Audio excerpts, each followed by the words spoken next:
আসসালামু আলাইকুম।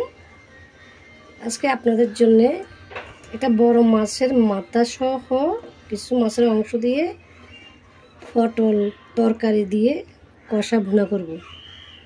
চলুন তাহলে দেখি কি কি লাগতেছে। আমি যেভাবে মাছটা রান্না করি, সবসময় আমরা মাছগুলোকে তেলের উপর আগে ভাজি, তারপরে রান্না করি। আমি আজকে ভাজি রান্না করব না, আজকে এভাবে রান্না করে দেখব, একেবারে তাজা মাছ, তাই আমি ভাজি করব না।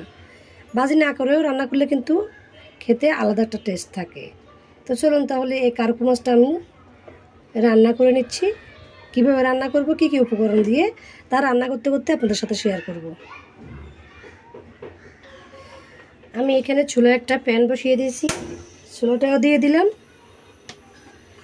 দিয়ে দিচ্ছি সয়াবিন তেল। তেলটা গরম হলে এখন দিয়ে দিব আমি পেঁয়াজ কুচি। পেঁয়াজ কুচি দিলে আলাদা একটা মজা থাকে, বাটা পেঁয়াজ দিলে সবসময় আসলে সব কিছু মজা হয় না।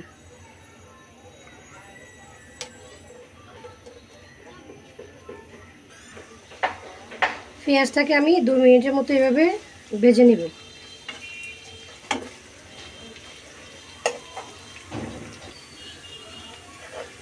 এরকম হালকা ভাজা ভাজা হয়ে গেলে দিয়ে দেবো এখানে আমি আদা বাটা এবং রসুন বাটা,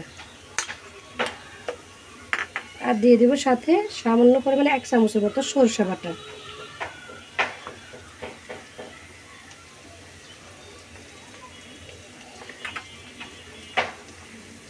একসাথে ভেজে নেব।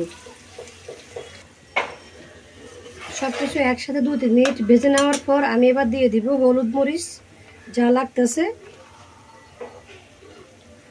তখন কিন্তু চুলার আঁচটা একটু কমে রাখতে হবে। আমি হলুদের গুঁড়ো দিয়ে দিচ্ছি, লাল মরিচের গুঁড়ো দিয়ে দিচ্ছি,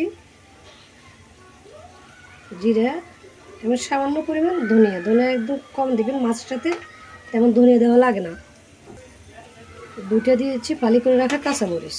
এবার সব কিছু একসাথে কিছুক্ষণ কষিয়ে নিব। দিয়ে দিচ্ছি লবণ,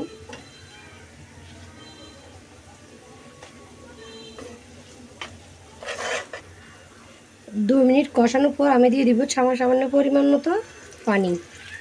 এই পানির উপরে মশলাগুলো আরও কিছুক্ষণ কষিয়ে নেব। যতক্ষণ আপনি মশলাগুলো কষাবেন ততই খাওয়ার টেস্ট একটু বেশি হবে।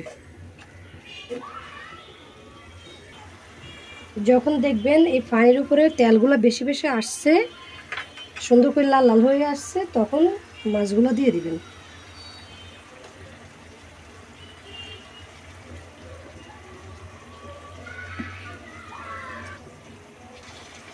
এবার আমি ঢাকনা দিয়ে রেখে দিব 2 মিনিটের জন্য। এভাবে কষাতে থাকবো।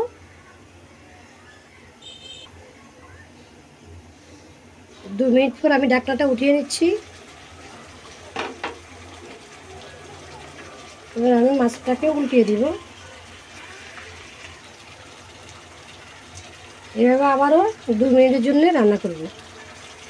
তাও ঢাকনা দিয়ে আবার রেখে দিচ্ছি।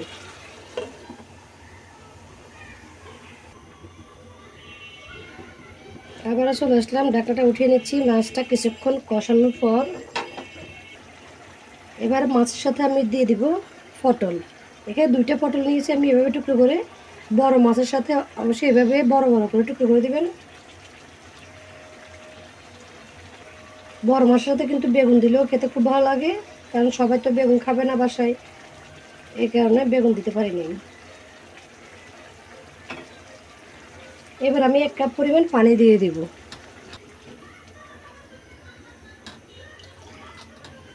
এভাবে আমি ঢাকনা দিয়ে 2-3 মিনিট ভালো করে কষিয়ে নেব।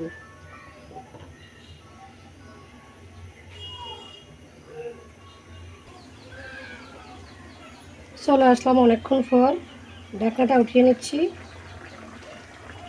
ঝোলগুলো একদম টানা টানা অবস্থা হয়ে গেছে। পটলটা এখনও মনে হচ্ছে সিদ্ধ হয়নি, এখনও সিদ্ধ হয়নি। তাই আমি এখানে সামান্য পরিমাণে একটু পানি দিয়ে পটলটা সিদ্ধ হওয়ার জন্য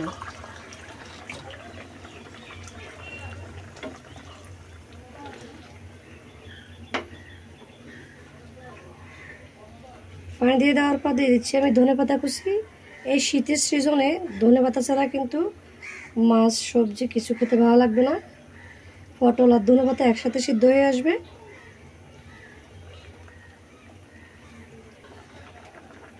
তাহলে এইভাবে আরও 2 মিনিট রান্না করব, কারণ এই মাছটা আমি ঝোল ঝোল হালকা হালকা কষা করে ঝোল এভাবে রাখবো, না হলে কিন্তু খেতে ভালো লাগবে না।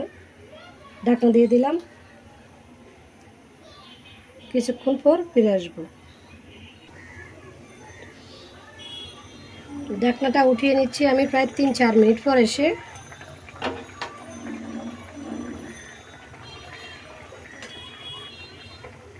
তাহলে হয়ে গেল আমার কার্পু মাছের পটলের ঝোল। চুলাটা অফ করে দিলাম। আপনাদের কার কার এভাবে কে বা আপনারা এভাবে রান্না করে খান অবশ্যই জানাতে ভুলবেন না। আমার মতো এভাবে ঝোল রান্না করে খাবেন সামান্য সামান্য কিছু উপকরণ দিয়ে। তাহলে আজকের রেসিপিটা এখানে শেষ করে বিদায় নিচ্ছি।